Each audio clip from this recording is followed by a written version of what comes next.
नमस्कार है मित्राणी। आप सबका एक बार फिर से हार्दिक स्वागत है हमारे YouTube चैनल संस्कृत स्पर्श में। आई होप आप सब स्वस्थ होंगे और मस्त होंगे।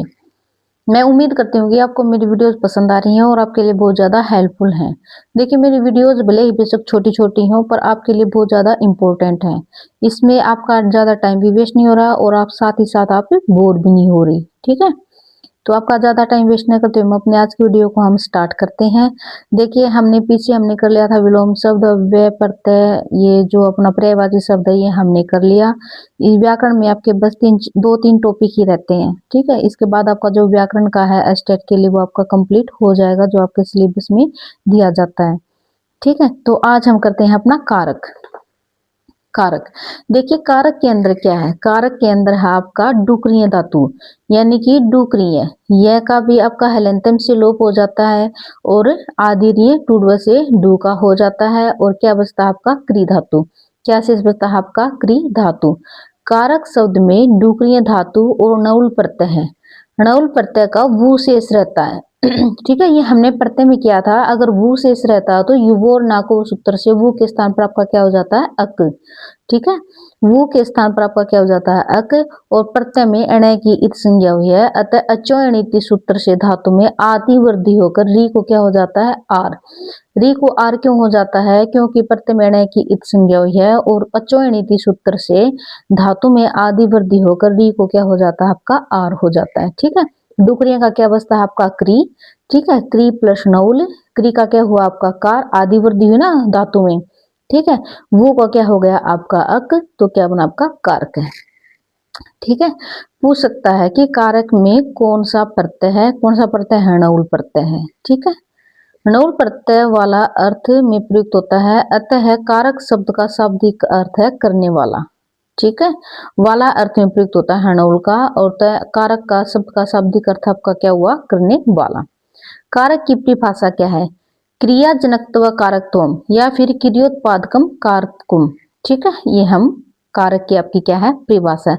अर्थात क्रिया जनकत्वम, अर्थात क्रिया के जनक को क्या कहा जाता है? कारक कहा जाता है। ठीक है, या फिर क्रिया उत्पादकम, या फिर क्रिया का जो उत्पादक होता है उसको क्या कहा जाता है? कारक कहा जाता है। ठीक है, क्रिया के जनक को अथवा उत्पादक को क्या कहते हैं? कारक कहते हैं। इसी आधार पर हम कह सकते हैं कि क्रिया के आधार पर ही कारक का क्या होता है? निर्धारण होता है।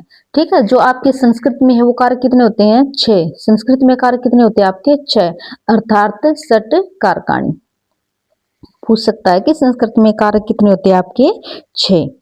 पहला आपका कर्ता कारक, क्रम कारक, करण कारक, संप्रदान कारक, अपादान कारक और अधिकरण कारक। ठीक है, जो आपका संबंध कारक होता है वो इसके अंदर आपका कारक नहीं माना जाता। ठीक है, जो आपका संबंध होता है वो आपका कारक नहीं माना जाता। संबंध को कारक का भेद नहीं माना गया है क्योंकि इसमें क्रिया का क्या होता है? अभाव होता है। कर्ता आदि 6 कारकों के अलावा जो शेष रहता है उसे क्या कहते हैं? संबंध कहते हैं। ठीक है, शेषो षष्ठी। ठीक है, शेषो संबंध, यानी कि इसमें क्रिया का क्या होता है? अभाव होता है। इसी वजह से इसको कारक नहीं माना जाता, क्योंकि कर्ता आदि 6 कारकों के अलावा जो शेष रहता है ना वो आपका क्या होता है? आपका संबंध कारक, संबंध होता है। ठीक है, संबोधन। संस्कृत व्याकरण में संबोधन को भी स्वतंत्र कारक नहीं माना गया है। जिसको संबोधित करते हैं वह कर्ता ही होता है। ठीक है, आपके कारक कितने होते हैं? वैसे 8 होते हैं, लेकिन हिंदी में आपके 8 होते हैं, लेकिन जो आपके संस्कृत में है वो आपके कितने होते हैं? आपके 6। एक संबंध भी कारक नहीं होता आपका और संबोधन भी कारक नहीं होता। संबंध कारक क्यों नहीं होता? क्योंकि इसके अंदर क्रिया का अभाव होता है। और संबोधन कारक क्यों नहीं होता? क्योंकि संबोधन में आपकी प्रथमा विभक्ति अर्थात यानी कि कर्ता का ही यूज होता है इसके अंदर। ठीक है, विभक्ति। संस्कृत व्याकरण में विभक्ति कितनी होती है? 7। कितनी होती है विभक्ति आपकी? 7। कौन सी? प्रथमा, द्वितीय, तृतीय, चतुर्थी, पंचमी, षष्ठी, सप्तमी। ठीक है, इन 7 विभक्तियों को 2 भागों में विभक्त किया जाता है। कितने भागों में विभक्त किया जाता है? 2 भागों में। एक होती है आपकी कारक विभक्ति और दूसरी होती है आपकी उपपद विभक्ति। एक होती है आपकी कारक विभक्ति और दूसरी होती है उपपद विभक्ति। जो इनमें जो आपकी कारक विभक्ति होती है वो आपकी बलदायी मानी जाती है। ठीक है, जो कारक विभक्ति होती है वो बलदायी विभक्ति आपकी मानी जाती है। ठीक है, देखिए, प्रथमा, कर्ता ने क्रम को करण से के द्वारा संप्रदान के लिए अपादान से अलग होना, संबंध कारक, ये कारक नहीं है संबंध आपका। संबंध का मतलब क्या होता है, का के री रा रे री, इसके ये जो चिन्ह होते हैं। अधिकरण क्या होता है, में, पर या फिर अंदर। ठीक है।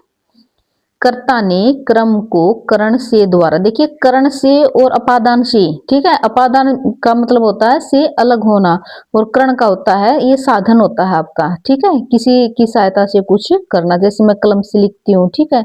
और ये अपादान से अलग होना, जैसे वृक्ष से पत्ता गिरता है, जो पत्ता है वो आपका वृक्ष से क्या होता है, आपका अलग होता है। ठीक है। नेक्स्ट हम करते हैं आपकी प्रथमा विभक्ति यानी कि कर्ता कारक। प्रथमा विभक्ति कर्ता कारक। प्रातिपदिकार्थ लिंग परिमाण वचन मात्रे प्रथमा। ठीक है। इदम द्विपदम सूत्रम, यह दो पद का सूत्र है। प्रातिपदिकार्थ लिंग परिमाण वचन मात्रे प्रथमा। ठीक है। प्रातिपदिकार्थ लिंग परिमाण वचन मात्रे प्रथमा। ठीक है। प्रातिपदिकार्थ जैसे श्री हो गया, लक्ष्मी हो गया, उच्चई हो गया। ठीक है। ये आपका बनता है आपका प्रातिपदिकार्थ में। लिंग मात्र में जैसे तट है, तटी, तटम। पूछ सकता है कि तट है, तटी, तटम में कौन सा कारक है आपका, कर्ता कारक है, और किस सूत्र से आपका लिंग मात्र। ठीक है।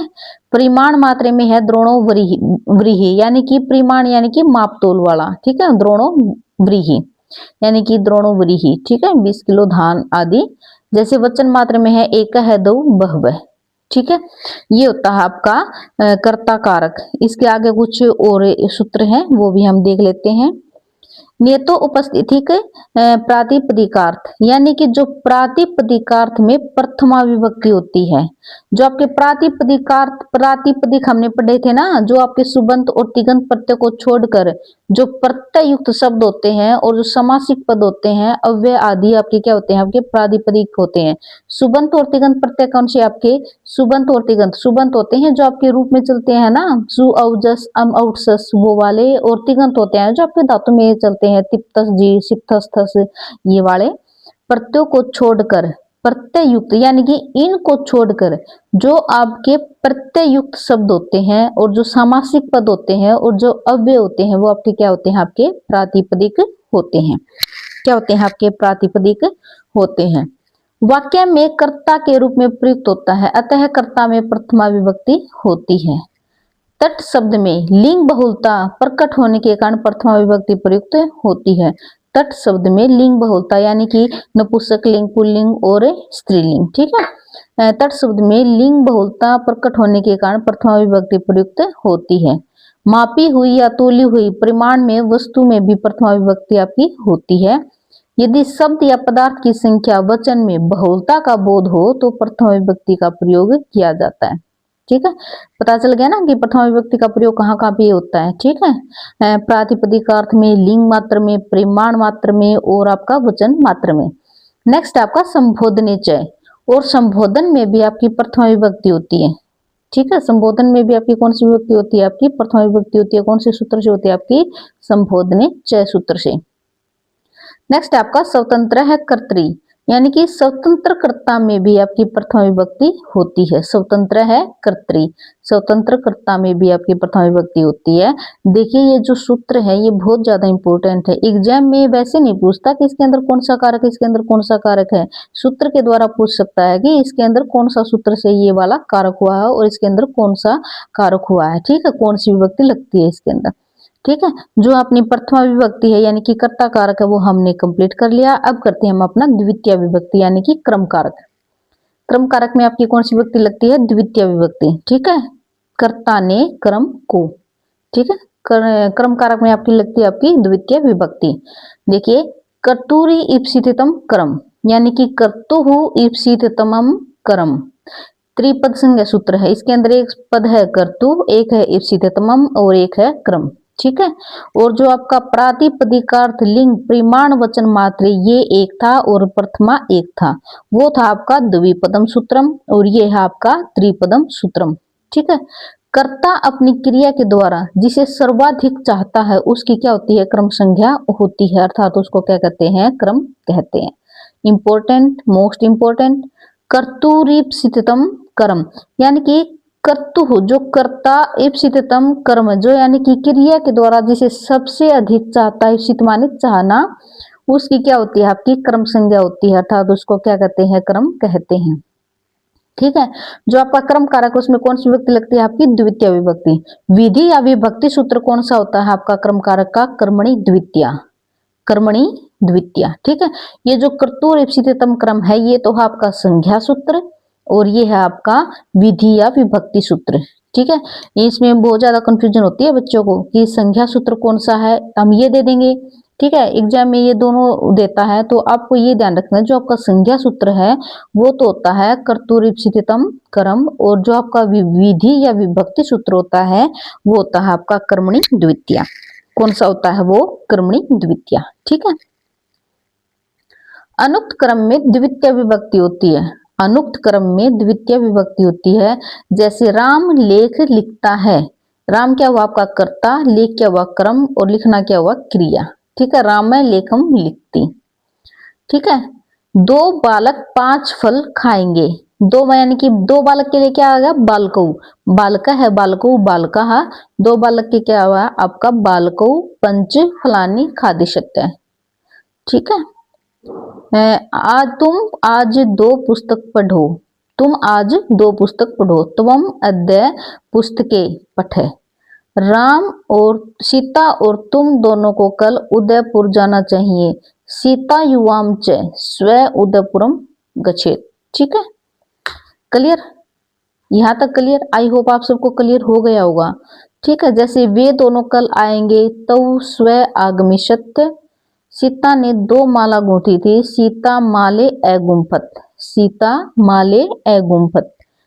हम दोनों कल आएंगे, आवाम अद्य, सॉरी ये देखिए इन्होंने कुछ गलत लिख रखा है, हम दोनों कल आएंगे, आवाम स्व आगमिष्यति। ठीक है आएगा, स्व नहीं है। क्लियर यहां तक,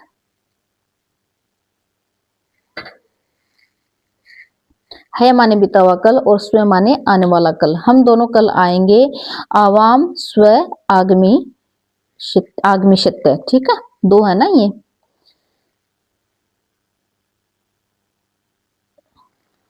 एक मिनट भाई, आवाम स्व आगमिष्यावः। ठीक है, ये उत्तम पुरुष का द्विवचन है ना, हम दोनों। नेक्स्ट है आपका उपान वध्यांगवश, यानी कि उप हो, यानी कि उप उपसर्ग हो, अनु हो उपसर्ग और अधि हो उपसर्ग और आंग हो उपसर्ग और वश क्या हो आपकी धातु। उप उपसर्ग, अनु उपसर्ग, अधि उपसर्ग और आंग उपसर्ग के साथ अगर आपकी वश धातु हो, वश धातु से पहले अगर ये आपके उपसर्ग आते हैं तो उनके साथ में वो तो क्रम संज्ञा यूज होती है। ठीक है, अर्थात सप्तमी के स्थान पर द्वितीय विभक्ति यूज होती है। देखिए राम और सीता अयोध्या में रहे थे, हम पढ़ते हैं तो अयोध्या में, तो ये तो आपका अधिकरण हुआ। ठीक है, अधिकरण हुआ, लेकिन इसके अंदर आपका क्या आएगा, लेकिन इसके अंदर तो आपका क्रम आएगा।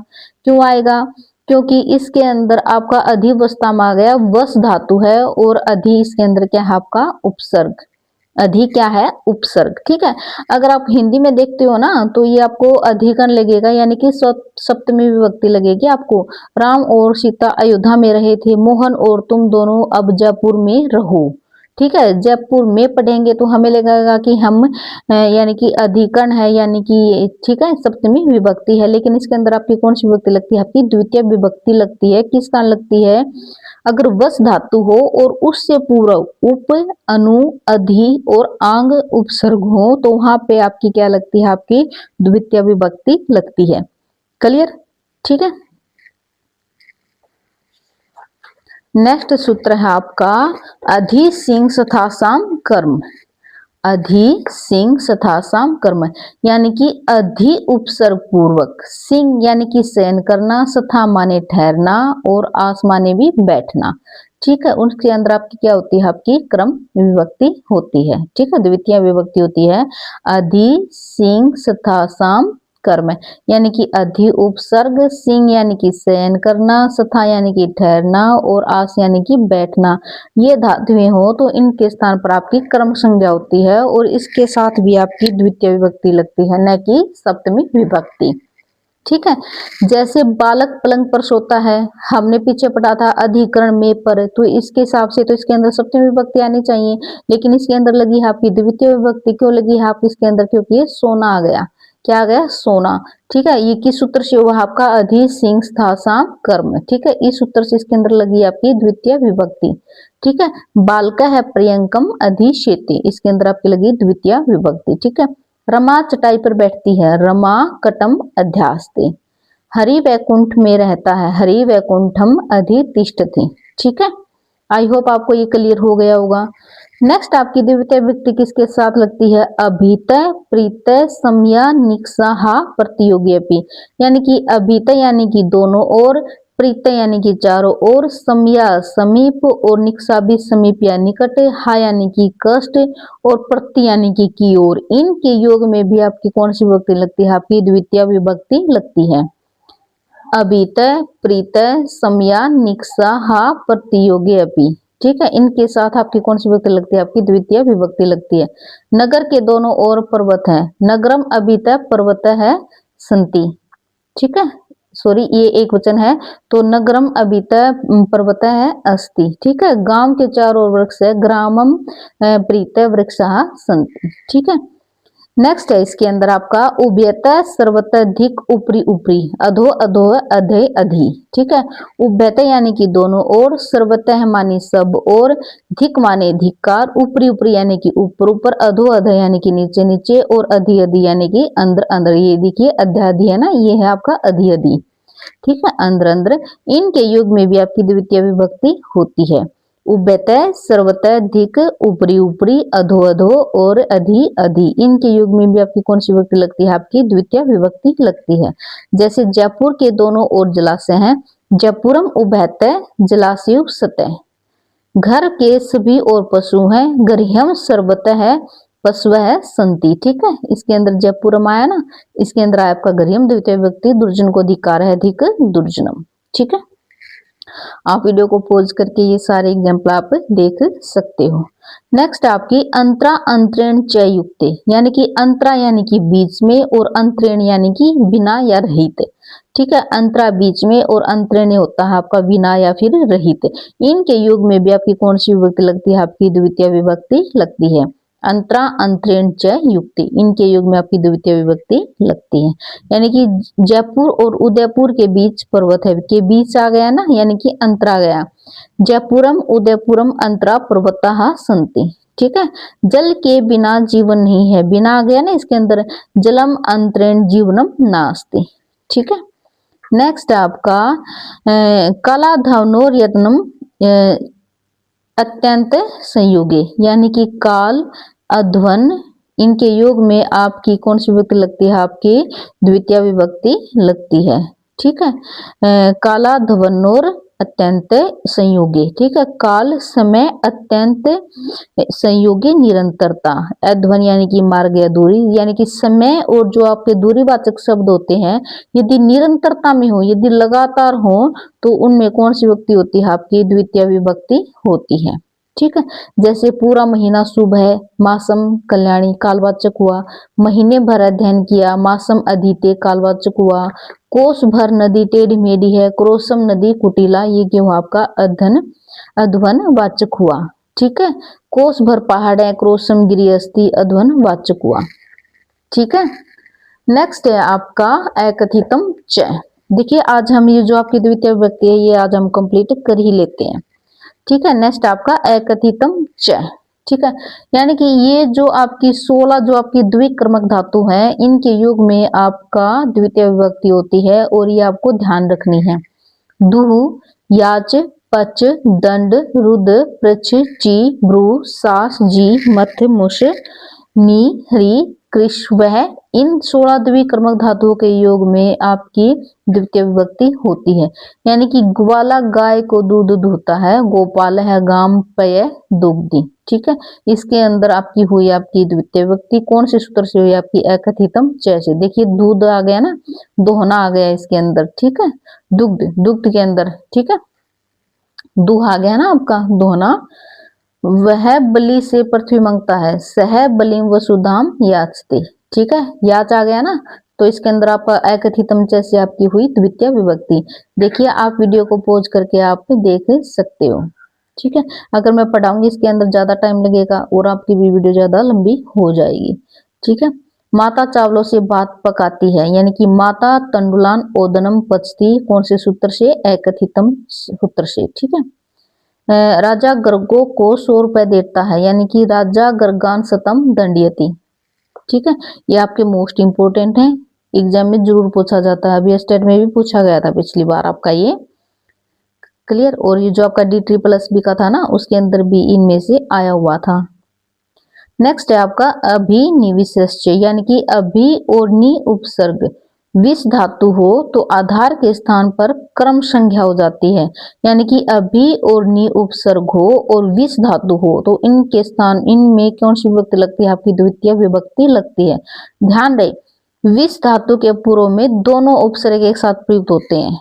क्लियर, यानी कि विष धातु से पहले आपके दोनों उपसर्ग आने चाहिए, अभी भी और नी भी दोनों इकट्ठे यूज होने चाहिए, तभी आपकी द्वितीय विभक्ति होती है।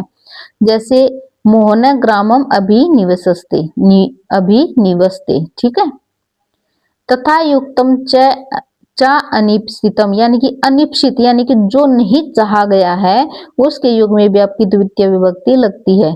गांव जाते हुए तिनके को स्पर्श करता है, जाना तो उसको गांव को है, लेकिन वो न चाहते हुए भी तिनके को स्पर्श कर लेता है, हालांकि वो जरूरी नहीं था। ठीक है, स ग्रामम गच्छन तृणम स्पृशति, भात खाते हुए विष को भोग कर लिया, ओदनम भुंजानो विषम भुंकते। Most important. ठीक है, कई बार प्रीवियस ईयर क्वेश्चन में ये आ चुके हैं। तो आज हमने अपना जो कारक वाला टॉपिक है वो हमने स्टार्ट कर दिया है। इसके अंदर हमने अपनी प्रथम विभक्ति और द्वितीय विभक्ति को हमने कंप्लीट कर लिया है। अगर आप एक बार इनको देखोगे ना तो आपको क्लियर हो जाएंगे और इनमें ज्यादा डाउट भी आपके नहीं होंगे। ठीक है, तो फिर अगर आपको लगता है कि मेरी वीडियोज आपके लिए हेल्पफुल हैं और आपका ज़्यादा टाइम भी वेस्ट नहीं हो रहा है इनसे, तो प्लीज़ मेरे चैनल को लाइक, शेयर और सब्सक्राइब जरूर कर दीजिए। देखिए जैसा कि हमने कहा था कि मेरी वीडियोज में सिर्फ और सिर्फ जो आपके एग्जाम ओरिएंटेड है, यानी कि जो आपका सिलेबस दिया गया है, सिर्फ और सिर्फ वही क्लियर कंप्लीट करवाया जाएगा। ठीक है, तो फिर मिलते हैं अपने नेक्स्ट इसी के साथ, जो आपका कर्ण कारक है यानी कि तृतीय विभक्ति है, उसको हम कल वाली वीडियो में करेंगे। तब तक के लिए आप सब अपना ध्यान रखना। धन्यवाद।